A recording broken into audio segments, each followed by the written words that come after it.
Le réveil de l'info. C'est Atlantique Radio. Les décodeurs jusqu'à 9h30. Bonjour messieurs, Aziz Saïdi, consultant média, Wissam El Bouzdani, rédacteur en chef de Maroc Hebdo. Bonjour. Bonjour Franck, un plaisir. Comment ça va? Toujours. Attention avec votre micro, mettez-le bien en face de vous pour qu'on vous entende bien. J'espère que ça marche mieux. Non, c'est bien comme ça, c'est parfait. Et merci pour Wissam. le café aussi. De rien, c'est normal. Alors, je le dis pour les auditeurs qui ne savent pas, chaque décodeur reçoit un kit d'arrivée que nous n'avons pas, nous d'ailleurs. Vous êtes quand même bien traité par Nadia, en fait. Oui, il faut le dire. Vous êtes mieux traité par Nadia que nous, en fait. Je me dis, est-ce qu'on peut se rebeller d'ailleurs? Je ne sais pas. C'est le moment reproche. L'hospitalité à la marocaine. On n'a pas envie de se rebeller avec Nadia. Bonjour Aziz, ça va? Bonjour Franck. Bonne semaine. Vous, beaucoup d'infos quand même. Hein, on est très sollicités en ce moment. Absolument. Je ne sais pas comment on fait. Ouais, c'est tant mieux parce qu'on a beaucoup de choses à dire. Exactement. Alors, premier sujet, et puis après, il y a ce que j'appelle la farandole des desserts au restaurant, c'est-à-dire que je vous ai préparé les débats express du vendredi dans l'actualité nationale et internationale. Et ça peut bouger d'ailleurs, D'ailleurs, ça va bouger puisque je découvre les infos. Par exemple, Donald Trump qui traite Alex Pretty, donc une des victimes, d'agitateur et peut-être d'insurgé. Donc, il a changé de position. Il a changé un peu de position. Bon, bref, on va commencer par Maroc-Sénégal. La CAF a-t-elle dérapé? La CAF a tranché. Le Maroc a comme l'impression, depuis hier, que ce match cauchemardesque ne se terminera jamais. Vous savez, c'est un peu comme le film Un jour sans fin. Je ne sais pas si vous connaissez ce film-là. C'est quelqu'un qui se réveille tous les matins et qui entend la même chanson, le même commentaire à la radio. Il revit la même journée pendant des jours et des jours. Et nous, j'ai l'impression que nous revivons cette finale tous les jours dans une dépression. Donc, on va pas revenir sur les sanctions. Sachez qu'il y a quand même une nouvelle qui vient d'arriver ce matin. Je l'ai trouvée sur CNePlus, qui est un site d'info sénégalais. Dakar n'accepte pas le verdict. Je vous lis un peu l'entête de l'article. Face aux lourdes sanctions infligées par la CAF à l'encontre de Pape Thiaw, le gouvernement a annoncé son intention de faire appel, une contre-attaque menée au nom du patriotisme pour protéger l'architecte du sacre de 2025, alors même que les supporters se mobilisent pour payer son amende. Les supporters qui ont créé une cagnotte en fait cette semaine sur laquelle il y a 2 millions de francs CFA. Il en faut 54 millions pour payer l'amende de Pape Thiaw. Alors, comment vous réagissez sur ce petit communiqué ce matin du Sénégal? Je pense que la fédération sénégalaise, depuis la semaine ou les quelques jours qui ont précédé la finale, est dans une opération communication qui a bien marché, puisqu'ils ont un titre. Enfin, je ne dis pas que sportivement, ils ne méritaient pas le titre, mais en tout cas, on a vu qu'il y avait une vraie stratégie communicationnelle avec un narratif bien défini. Là, à mon sens, c'est une manière... Côté marocain, on sait que pour nous, ces sanctions ont l'air biaisées, parce qu'on a vu que le fait que le Sénégal quitte le terrain et menace de se retirer n'a pas été pris en compte. Exactement. Finalement, ce qu'on a puni les joueurs et Pape Thiaw pour comportement. On s'est intéressé à ce qui se passait sur le terrain et dans les tribunes, en fait. Absolument. Et j'ai l'impression surtout que c'est une manière de résoudre politiquement une affaire sportive, parce que je pense que la réaction de la CAF n'est pas complètement technique, parce que sinon tout le monde a vu que l'équipe sénégalaise avait bien quitté le terrain et qu'il était question de... 18 minutes quand même, 18, je ne sais pas si c'est 18 minutes vraiment, parce qu'il y en a qui me disent que c'est 9 minutes, virgule 9, d'accord, okay. Parce que le délai c'est 10 minutes et ils ont joué sur ça. Donc, ok, d'accord. Et le fait est qu'il y avait, au bout de 10 minutes, il y avait quelqu'un sur le terrain. C'est-à-dire, oui, c'est ça. En fait, c'était un peu, on avait l'impression que c'était bien préparé. Retransmis dans le monde entier à la télé quand même. Exactement, et malheureusement, c'était un final... Pour nous, le défi organisationnel a été amplement remporté, parce que franchement, on a vu les stades, on a vu l'ambiance, on a vu le public. Mais dès qu'on est rentré dans des phases décisives, là, il commençait à y avoir un narratif qui s'est installé, notamment de complotisme. Alors, pourquoi je disais que ces sanctions, j'ai l'impression que la CAF, à travers ces sanctions, est en train d'éluder la question, c'est qu'il ne faut pas oublier aussi les communiqués du président de la Fédération sénégalaise qui a beaucoup mis de la pression et qui a surtout dit des mots, des gros mots à mon sens, en disant que la CAF a été tout sous emprise marocaine, que que Motsepe était la marionnette de Fawzi El-Rja, donc des mots très très durs sur lesquels la CAF ne s'est pas exprimée. Et je pense que c'est une manière, enfin peut-être, hein, c'est une supputation, peut-être que c'est une manière pour la CAF de ne pas assumer les conséquences de ça et de laisser le Maroc aller jusqu'au TAS, au tribunal arbitral. Comme ça, la sanction viendrait d'ailleurs, la sanction administrative viendrait d'ailleurs, et la CAF n'emporterait pas toute la responsabilité, je pense. Oui, Sam. Je ferai exactement la même hypothèse. Je pense que la CAF s'est désistée, qu'elle laisse éventuellement au TAS la décision finale, d'autant plus que, en plus des Sénégalais donc, qui ont fait part de leur intention de faire appel, le Maroc aussi a cette intention. Bien sûr. On le sait de sources médiatiques plutôt sûres. Je crois aux articles qui ont été faits par certains confrères. En tout cas, moi, ce que je peux dire côté marocain, parce que c'est ce qui nous intéresse le plus, c'est que les décisions d'hier sont venues remuer un peu le couteau dans la plaie, parce qu'on s'attendait tout de même à une certaine justice, pas extraordinaire. Je veux dire, on s'attendait simplement à ce que les lois soient appliquées. Moi, personnellement, je ne m'attendais pas à un retrait du titre. Je pense que c'est même dépassé à ce stade, et je ne crois pas que les Marocains voudraient récupérer un titre de façon administrative. Mais en tout cas, il faudra forcément qu'à un certain niveau, des décisions soient prises, non seulement pour le Maroc, mais pour l'intégrité du sport. Parce que, en fait, ce qu'il faut se dire par rapport à ce dossier, c'est qu'il faut vraiment mettre de côté le Maroc. On prend le foot dans son ensemble. Demain, vous avez, pas demain, mais dans quelques mois, vous avez la Coupe du Monde.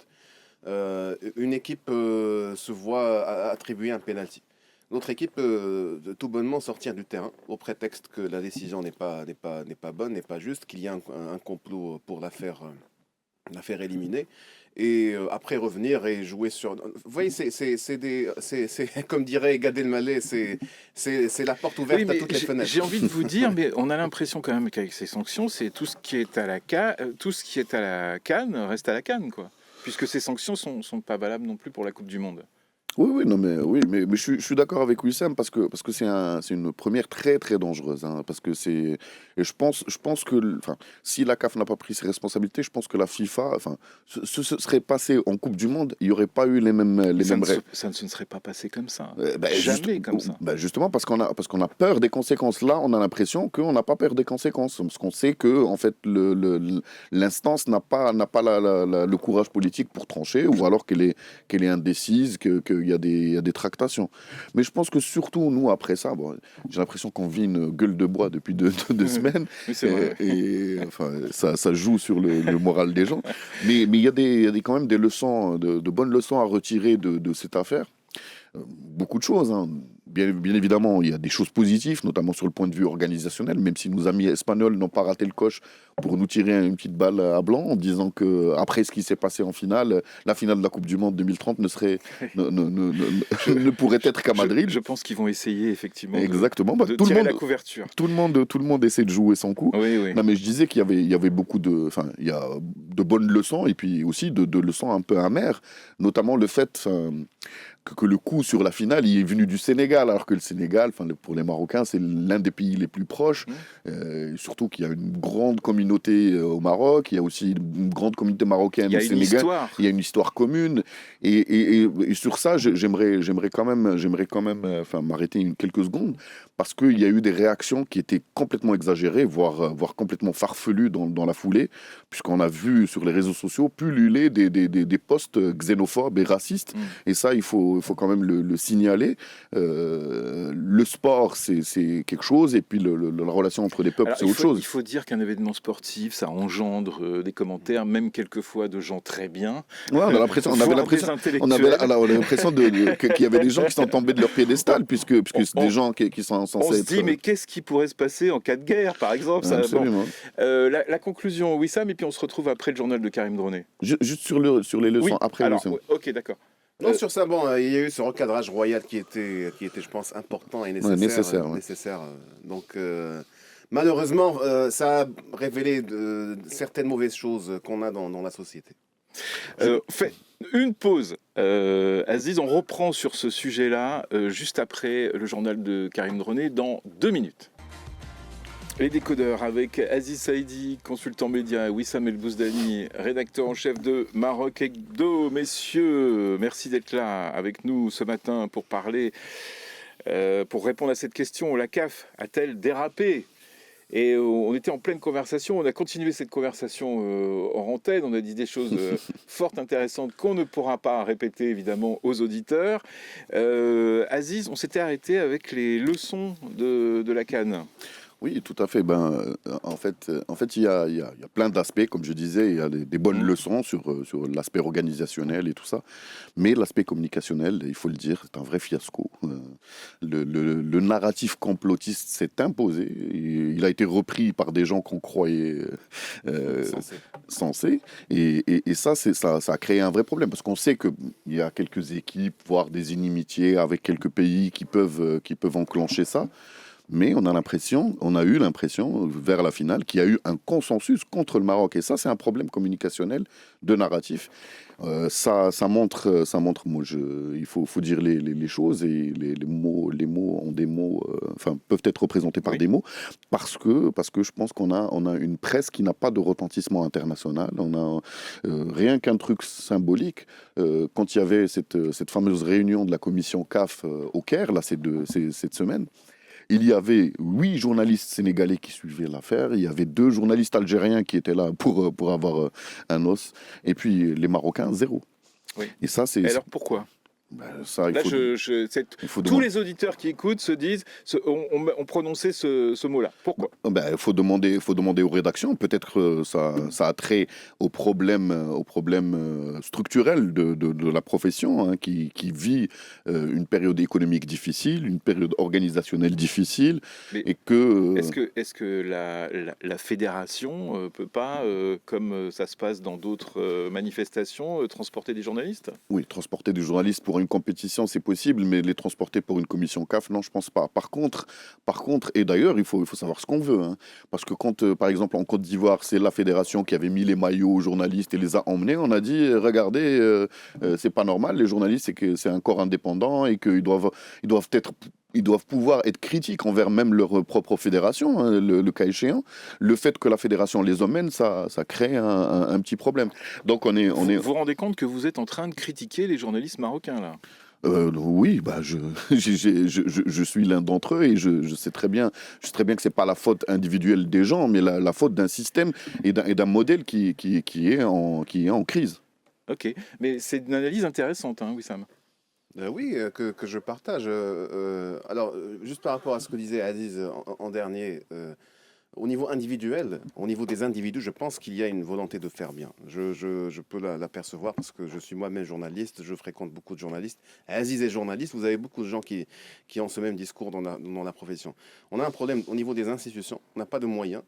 Je pense que la plupart n'encouragent pas vraiment la presse à faire de la presse, parce que en fait ce qui se passe, ce qu'on a vu, c'est pendant toute cette CAN, c'est un des gros problèmes du journalisme marocain, c'est-à-dire qu'on ne fait pas de journalisme, on fait du commentaire. C'est différent de ce que c'est que le journalisme. Le journalisme, c'est la recherche de l'information.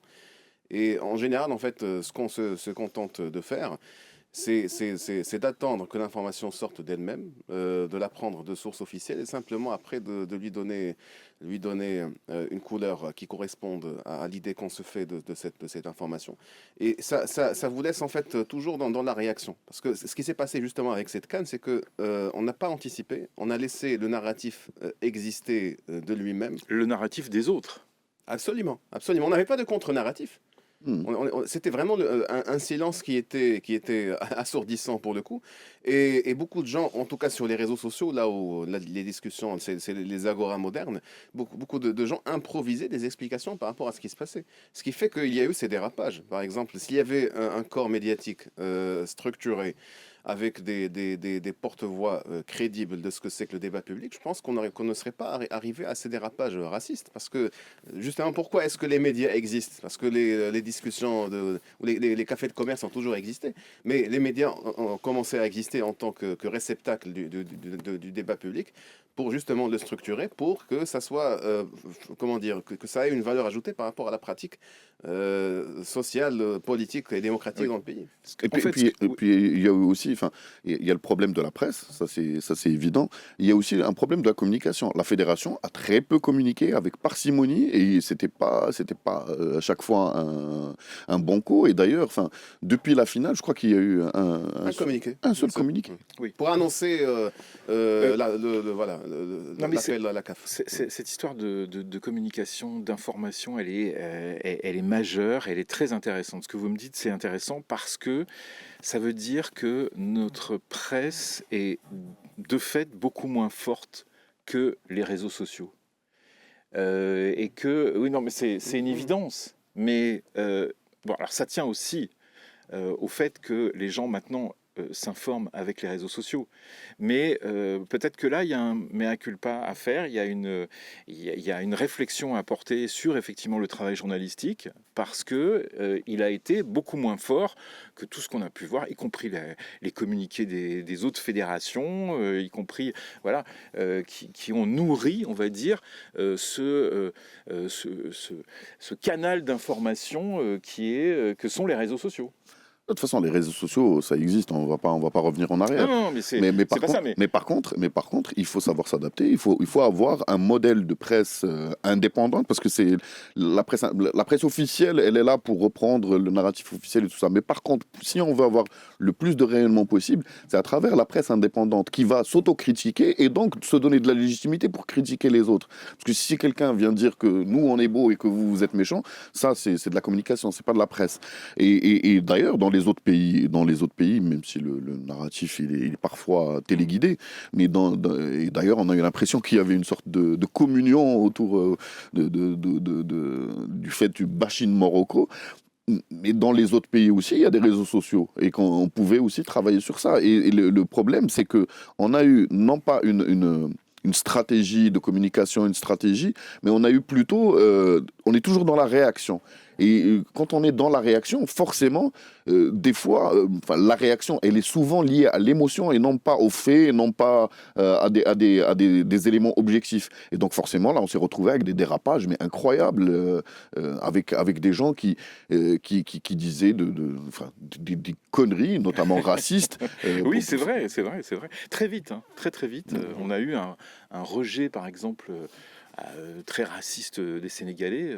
Il faut condamner le plus fermement possible. Et il ne faut pas oublier que, comme vous l'avez dit, là, il s'agit de sport, mais il peut y avoir des enjeux économiques, il peut y avoir des enjeux même stratégiques, politiques. C'est une expérience sur laquelle il faut beaucoup capitaliser pour modifier les erreurs qu'on a. D'autant plus que l'échéance, par exemple, de la Coupe du Monde, exactement, là, ça va être x10, x100. Et... On peut pas continuer, excusez-moi, mais dans la presse, à faire ce que Wissam vient de décrire, c'est-à-dire à commenter des infos. On va quand même co-organiser une Coupe du Monde. Donc il faut des grands titres. Quand on regarde l'étranger, l'Europe ou les États-Unis, on a de l'info qui arrive avec des grands titres. Donc il faut qu'il y ait peut-être une réflexion dans la presse marocaine là-dessus quand il s'agit d'un grand événement. Parce que là, c'est du foot. J'ai envie de dire, c'est que du foot. C'est que du foot. Hein. Ouais, mais ça peut devenir plus important quand on parle de politique, quand on parle d'économie, etc. Et puis l'importance de la presse d'investigation est aussi quelque chose d'évident, parce qu'on a vu, par exemple, le travail de Romain Molina. Lui, justement, c'est un journaliste d'investigation, mais qui publie sur les réseaux sociaux notamment, et avec certains supports. Mais en tout cas, ça a beaucoup joué sur les choses, puisque ça faisait ressortir un peu ce qui se passait dans les coulisses, et ça permettait d'orienter un peu les opinions. Ça, faut pas l'oublier. Si on avait une presse d'investigation, elle aurait pu, elle aussi, avoir des cartouches à offrir. Ouais. Moi, je regrette, par exemple, d'avoir vu des images de coulisses, des reportages sur les équipes, etc., sur des sites comme Brut, par exemple, et pas sur des sites marocains, malheureusement, quoi. ou très peu. Les dysfonctionnements profonds de cette CAN, on a dit tout à l'heure que ces dysfonctionnements profonds, ils étaient systémiques, c'est pas lié qu'à cette CAN. À votre avis, est-ce que une fois que les choses sont calmées, on va se pencher sur ces dysfonctionnements profonds pour les prochaines CAN? Alors, je pense à l'arbitrage, ouais. par exemple. Je pense à, effectivement, cette histoire d'équipe qui quitte le terrain, etc. Est-ce que ça peut se refaire dans une prochaine CAN? Ça commence par cette procédure même qui est toujours d'actualité parce que, donc rappelons-le encore, il y a un appel que va faire le Maroc par rapport aux décisions de la CAF d'hier et d'après ce que j'ai compris, à partir de l'article que tu as lu, le Sénégal va en faire de même. Oui. Donc il faut sévir, il faut prendre ça au sérieux parce qu'on est en train de minimiser ces événements ou ces incidents, on est en train de leur faire un traitement politique alors qu'il faut appliquer simplement la loi stricto sensu. C'est-à-dire que techniquement parlant, c'est pas que parce qu'en fait, moi je ne veux pas tomber dans le piège d'un certain pays voisin qui à un moment croyait à la réorganisation d'un fameux match éliminatoire de la Coupe du Monde pour pouvoir se qualifier à cette Coupe du Monde. Je ne suis pas dans ce discours. Je ne m'attends pas à ce qu'on refasse la finale ou à ce qu'on attribue le titre au Maroc. Pour moi, c'est dépassé. On n'a pas gagné sur le terrain. On a eu un penalty, on l'a pas marqué. C'est bon, on passe à autre chose. Mais il faut que la CAF soit stricte dans l'application de la loi, quitte à ne pas attribuer de titre. Parce que moi, je trouve que dans la façon dont les choses ont été faites, c'était vraiment scandaleux. Et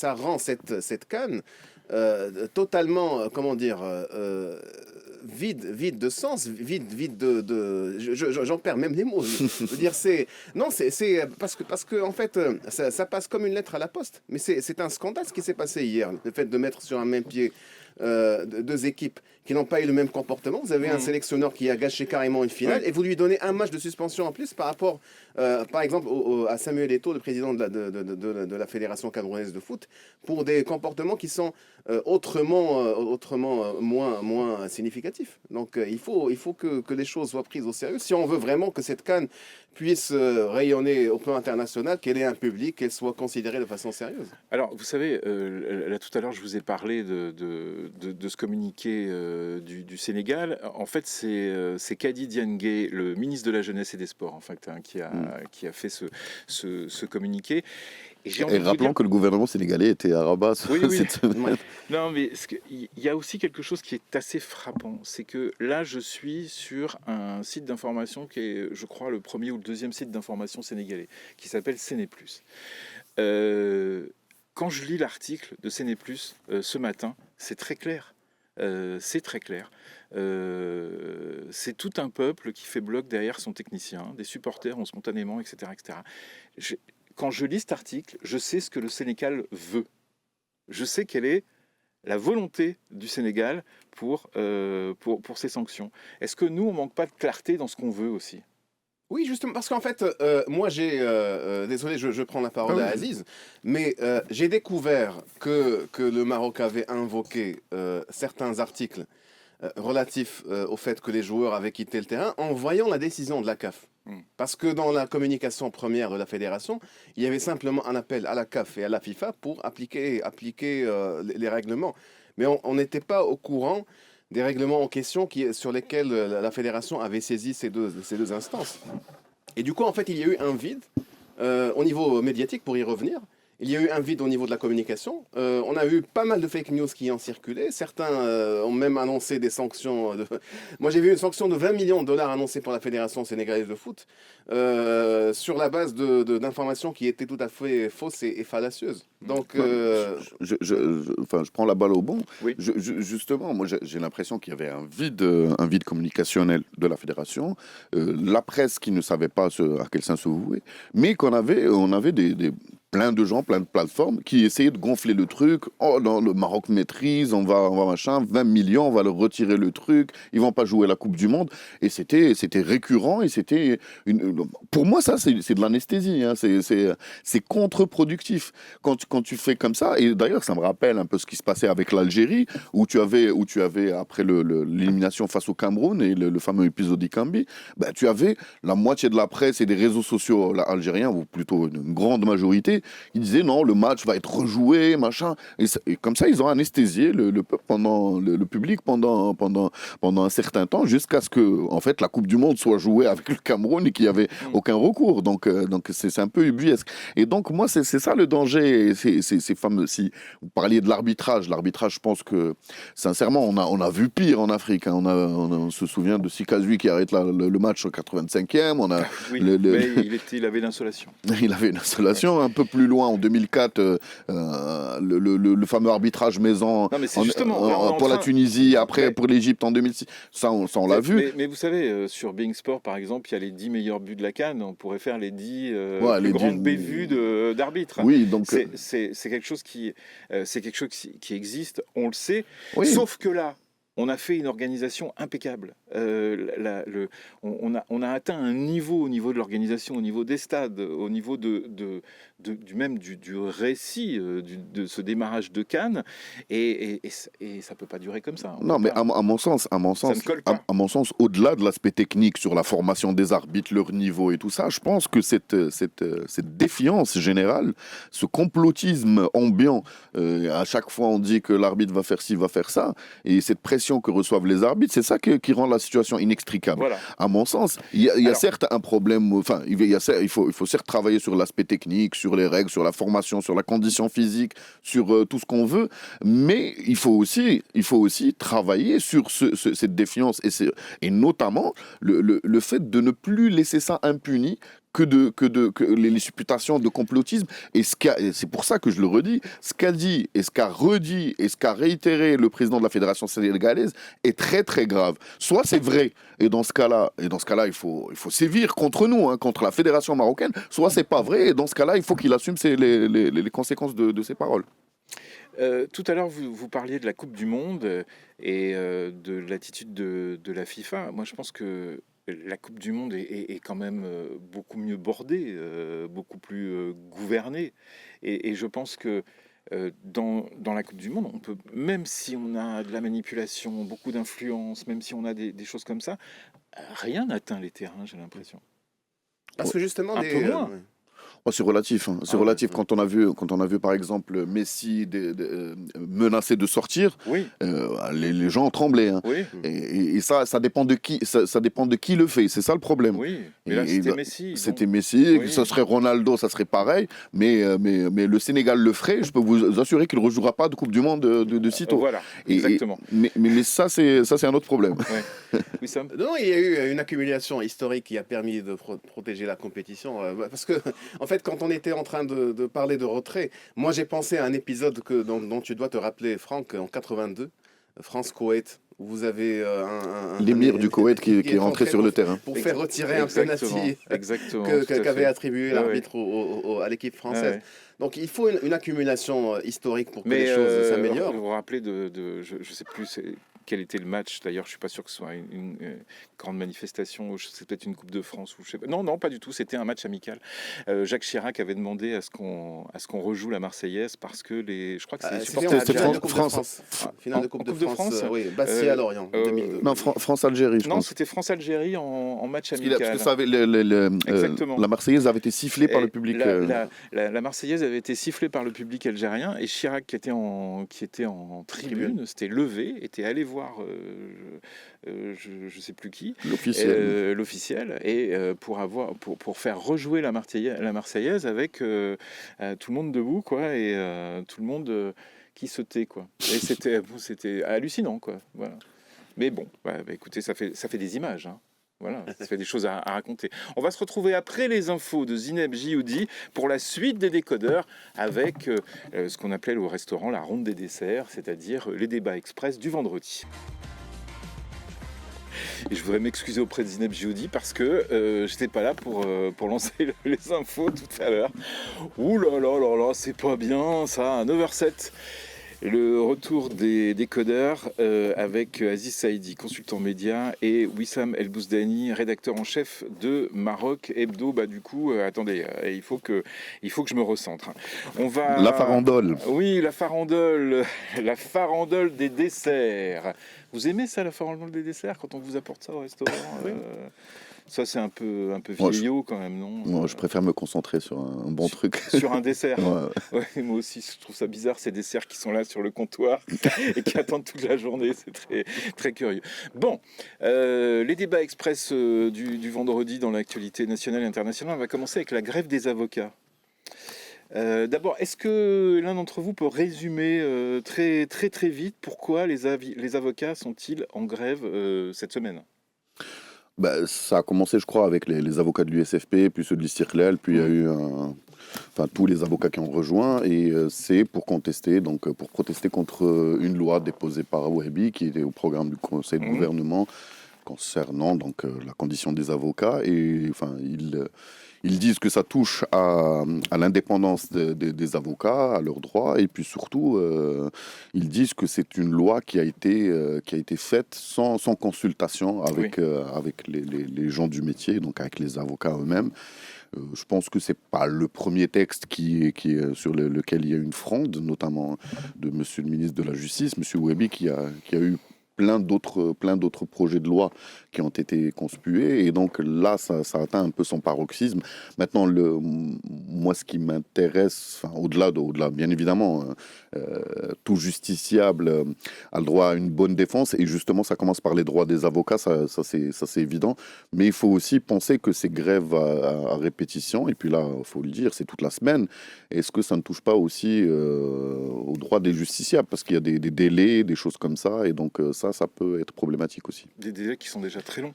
Absolument. Non, je parle il y a des délais qui peuvent passer pendant que les avocats sont en grève, et forcément. Et ça peut donc justement léser les justiciables. Non, ce qui est intéressant, c'est que du fait que les tribunaux sont bloqués pour l'instant, il y a eu un report du passage en tribunal de certains supporters sénégalais qui sont arrêtés depuis la finale. Ils sont en nombre de... Un jour sans fin, on va toujours retomber sur... Et alors, oui, ils sont là, donc. Et du coup, oui, en fait, c'est pas, comme l'a si bien dit Aziz, c'est pas la première fois que ça arrive. Il y a eu des discussions sur beaucoup de projets tout au long des dernières années, sur le code pénal, sur la procédure pénale en elle-même. Wahbi est arrivé avec un programme, c'est quelqu'un qui vient des rangs de la justice, c'est un avocat qui a cessé bien sûr d'exercer au moment où il est devenu ministre. Il a une certaine façon de faire de la politique. Peut-être que sur le fond des choses, il a raison sur ce qu'il est en train de faire comme projet. Après, sur la forme, voilà, ça cause des inimitiés, mais voilà, on espère, je vais terminer sur une note positive, j'espère que les choses seront résolues au plus vite pour justement qu'il y ait un retour à la norme par rapport au fonctionnement des tribunaux. Autre chose à rajouter sur les avocats? Juste aussi que j'espère que les doléances seront écoutées, parce qu'en fait, tout projet de loi impose un débat public normalement, et les principaux intéressés, les principaux concernés doivent être inclus dans la rédaction et dans l'élaboration des textes. J'espère que ça va se faire rapidement, parce que, comme on l'a dit, ça peut léser les droits des justiciables. On va parler un peu de Nador Westmed. Le complexe portuaire et industriel Nador Westmed sera opérationnel dès le 4e trimestre de cette année. Ça paraît fou, ça, parce que c'est quand même énorme. Donc, Sa Majesté le Roi Mohamed VI a présidé, donc c'était mercredi, une réunion de travail pour faire le point sur l'état d'avancement du chantier. À terme, ce méga projet a un potentiel de 12 millions de containers, 15 millions de tonnes de vrac liquide. C'est incroyable, et en plus il sera adossé à des zones d'activité. Donc ça, c'est un pas qui est franchi par le Maroc. Absolument, en fait, Peut-être que médiatiquement, justement, pour y revenir, on est en train de minimiser ce projet. Pas de minimiser, mais de ne pas lui donner l'importance qu'il mérite. Mais c'est quelque chose vraiment du niveau de Tangemed. Parce que là, Tangemed, après 15-20 ans, on en parle comme d'un... Oui, mais j'ai trouvé que, voilà, c'était, on citait Trangemed, et puis derrière, bon, là aussi, c'était un peu de la communication, quoi. Alors que ça va être quelque chose d'énorme. Oui, bien sûr. En fait, Il suffit de regarder les photos du site, d'ailleurs, pour Ouais. se rendre compte. Déjà, c'est un projet qui va aider Tangemed par rapport au flux logistique, mais il faut aussi rappeler sa dimension première. C'était Nador West était destiné essentiellement, ça l'est toujours, mais en partie, à être un véritable hub énergétique au plan de la Méditerranée occidentale. D'ailleurs, c'est là que le Maroc prévoit de construire un de ces sites pour destiné à regazifier le GNL qu'on reçoit, c'est-à-dire c'est le gaz naturel liquéfié qu'on reçoit, c'est du gaz naturel qu'on reçoit sous forme liquide, plus facile à transporter sur le plan international, qu'on reçoit, qu'on retransforme en gaz pour pouvoir l'utiliser. Donc ça nous permettra au niveau du Maroc à la fois donc de subvenir à nos besoins énergétiques, mais aussi potentiellement à ceux d'une grande partie des pays du pourtour méditerranéen. Donc c'est un projet qui est vraiment très intéressant, qui est stratégique, et en plus il va beaucoup bénéficier à l'oriental. C'est une région malheureusement qui n'a pas eu la même courbe de développement que d'autres régions du pays. Ouais. Mais avec ce projet, avec les zones industrielles qui sont également prévues dans le cadre du grand projet de Nador West Med, je pense que les choses vont changer. Oui, tout à fait. Bah, c'est un projet très très important. Qui s'inscrit dans un cadre plus large, hein, faut le dire. Maintenant, on a les extrémités de nos mers, si j'ose dire ça comme ça, qui sont balisées par des infrastructures importantes. Dakhla et Dakhla, Nador. Tanger, Nador. Donc Et Dakhla, je vous interdis de reparler du Sénégal. Il y a un consulat du Sénégal à Dakhla. Oui, je sais, bien je sûr. sais, Bah, non, mais et bon. d'ailleurs, le Sénégal a réitéré Dakhla- son soutien au plan Dakhla- d'autonomie voilà. marocain. Ça, il n'y a pas de Non, souci. mais Dakhla était au cœur des discussions, oui, bien on va dire, évidemment. entre le Maroc et le Sénégal, évidemment. Bien évidemment. Donc je disais que ça fait partie d'une stratégie globale. Et d'ailleurs, il y a quelques années, c'était pas gagné d'avance, hein, parce que les Émiratis à l'époque misaient sur un port à Nouadhibou et un autre à Oran. Bon, ils se sont brouillés avec les Algériens. Donc, il n'y a plus de port à Oran, il n'y en a plus à Nouadhibou. Du coup, ils sont plutôt partie prenante, sûrement au niveau capitalistique par rapport à Dakhla et peut-être aussi Nador West Med, puisque le financement, rappelons-le, est en partie public, mais il y a aussi un apport privé qui est assez important, avec des chiffres qui sont très très importants. Rappelons-le, peut-être 53 milliards de dirhams, ce qui est pas rien. Et comme vous l'avez dit, c'est aussi une infrastructure importante au niveau énergétique, puisque c'est un terminal gazier qui est là. Comme vous l'avez dit, le GNL qui arrive généralement du Qatar, c'est plus facile de... Pour l'instant, on n'a pas de tuyau, enfin on n'a pas de pipeline qui arrive du Nigeria, donc on doit faire avec le GNL. Il faut rappeler aussi que la région de Tendrera a un champ gazier qui devrait aussi rentrer en production bientôt. Donc c'est important de mettre ça. Et puis par rapport à la région de l'Oriental, qui est ma région d'origine, elle est vraiment, avec la fermeture de la frontière, c'est une région qui est devenue enclavée, avec très peu d'alternatives économiques, ce qui avait créé des problèmes sociaux, notamment on se souvient de la crise d'Ajrada et ailleurs d'ailleurs, et dans le Rif. Donc c'est une région qui a besoin d'alternatives économiques, et un grand projet comme ça, c'est indéniablement un grand pas en avant. Alors, je vous l'ai dit, hein, c'est le passage à la mitraillette de tous les sujets d'actualité. Cette semaine, on nous a présenté la nouvelle offre gouvernementale concernant l'offshoring. Un nouveau modèle pour rester dans la course, hein, face à une concurrence internationale de plus en plus agressive. Le Maroc cherche à sortir du modèle des centres d'appel pour monter en gamme, attirer des activités à plus forte valeur ajoutée et sécuriser les données traitées pour ses clients étrangers. Qu'est-ce que vous pensez de cette, on va dire,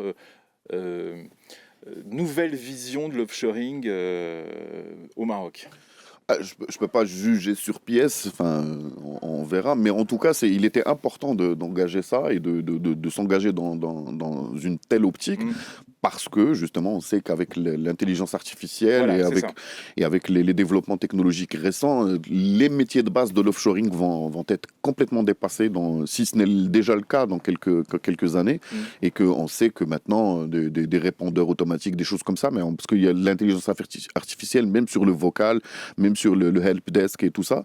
Donc il faut monter en gamme et il faut rappeler que les métiers de l'offshoring sont multiples. Hein. Il y a le KPO, le BPO, enfin le knowledge buyout, le business buyout. Oui, il n'y a pas que les centres d'appel. Hein. Absolument. Oui, oui. Donc c'est pas que les centres d'appel. Il y a des choses, des métiers techniques qui sont externalisés. Il y a des process de business qui sont aussi externalisés. C'est peut-être sur ça qu'il faut miser. C'était déjà le cas depuis quelques années, mais maintenant avec la mise à jour technologique, si j'ose dire ça comme ça, il faut absolument réagir et j'espère que enfin, moi, j'ai pas lu vraiment les détails du projet ou de la vision, mais en tout cas une vision s'imposait.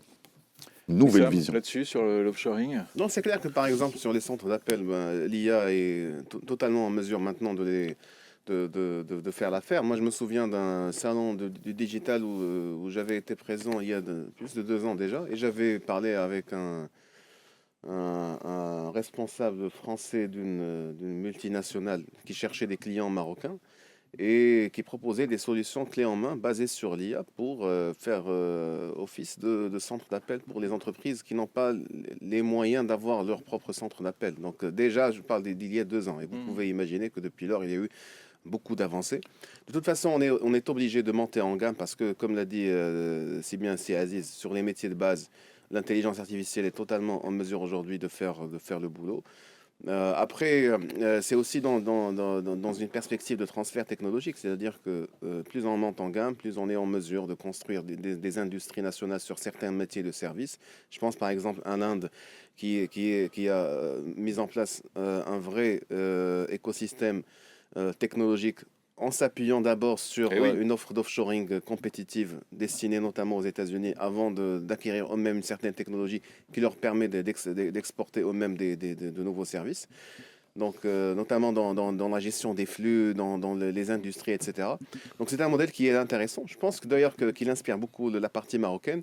Et voilà, donc il faut se réadapter. Et, la feuille de route pour l'offshoring, je pense qu'elle date déjà de 2008 ou 2009 avec c'était à l'époque où Mzouar était ministre de l'économie, donc il faut bien sûr je confirme, puisque j'ai été directeur de l'APB, donc la Fédération des Nouvelles Technologies et de l'Offshoring, et qu'on travaillait sur ça, donc c'est pour ça que je disais que le travail était là depuis longtemps, la réflexion était là depuis longtemps, sauf que l'accélération technologique fait que l'IA est arrivée. L'IA est arrivée, elle a conforté la vision qu'il y avait, mais il faut charbonner très très rapidement. Iran, à 9h20, hier, Donald Trump déclarait « Nous sommes puissants militairement », mais il espérait ne pas devoir frapper l'Iran. Et on apprend là, il y a à peu près 17 minutes, il va falloir mettre beaucoup de pincettes avec cette info, qu'il confirme avoir parlé à l'Iran et dit qu'il prévoit de le faire à nouveau. Oui, Non, mais je veux dire, l'armada arrive, continue d'arriver.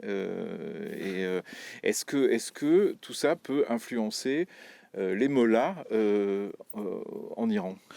D'abord, il y a plusieurs points. Le premier point, c'est la personnalité même de Trump. Et on sait que sur plein de dossiers, il a toujours joué le bluff, c'est-à-dire faire monter les enchères. Après, ça ressemble à ça. Là. Ça ressemble à peu près à ça. Et d'ailleurs, il faut se dire que toute l'armada qui est déplacée, elle coûte 300 millions de dollars par jour. Donc, c'est pas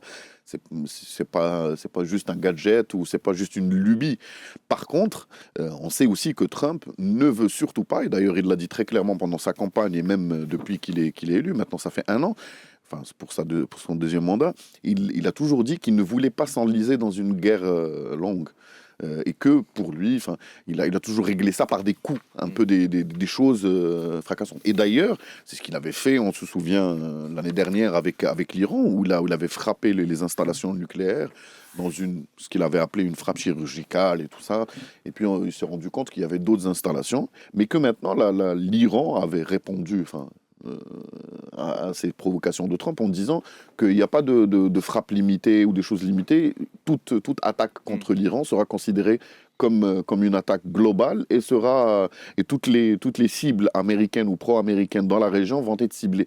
Donc c'est quand même un bras de fer qui est assez important. Et puis on sait aussi que depuis quelques semaines, il y avait une tentative de déstabilisation du régime avec une révolte, une contre-révolte.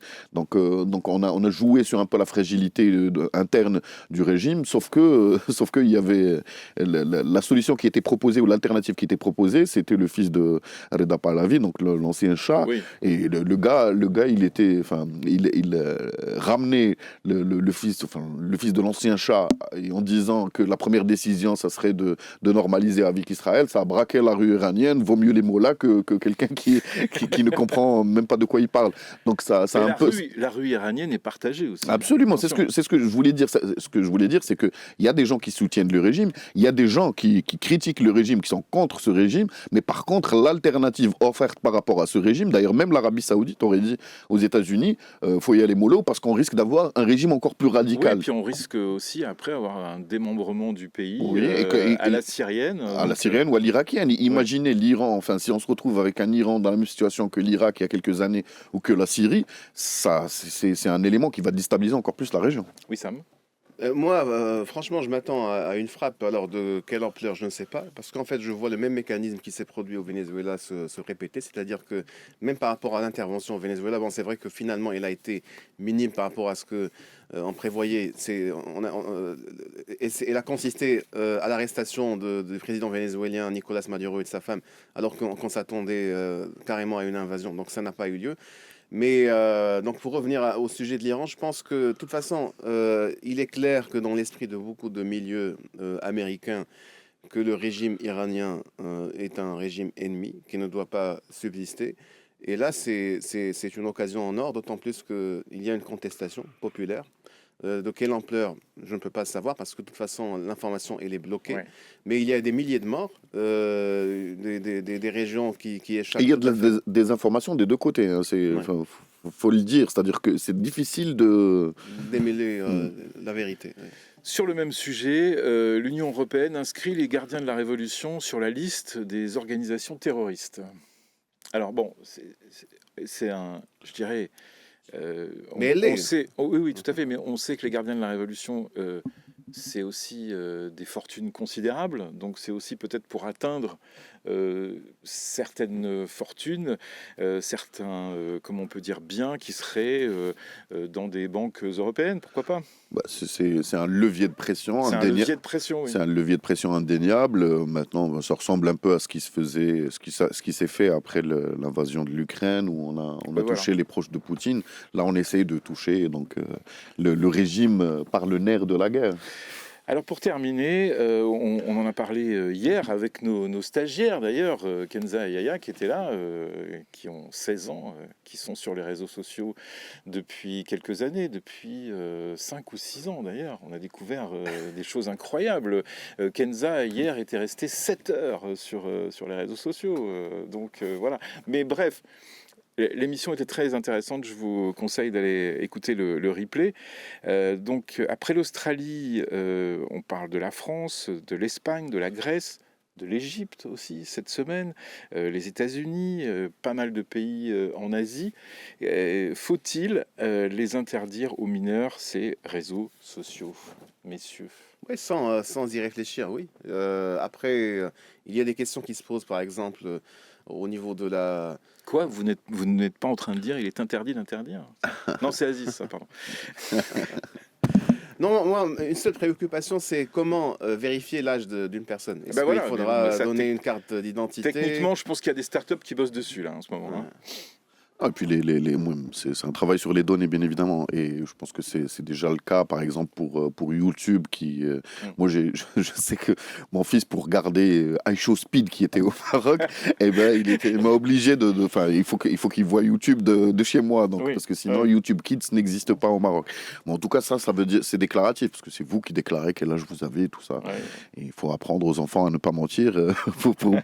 Ah c'est ça la solution. On n'a pas pensé à ça. Il faut apprendre aux enfants à ne pas mentir. Enfin, trêve de plaisanterie, je pense qu'il y a des exemples. Vous avez parlé de plein d'exemples, mais moi, je pense que l'exemple le plus prolifique est celui de la Chine, qui, au lieu d'interdire, par exemple, le TikTok chinois pour les moins de 15 ans, ou les moins de, je sais plus c'est quoi la limite d'âge, c'est un réseau social éducatif.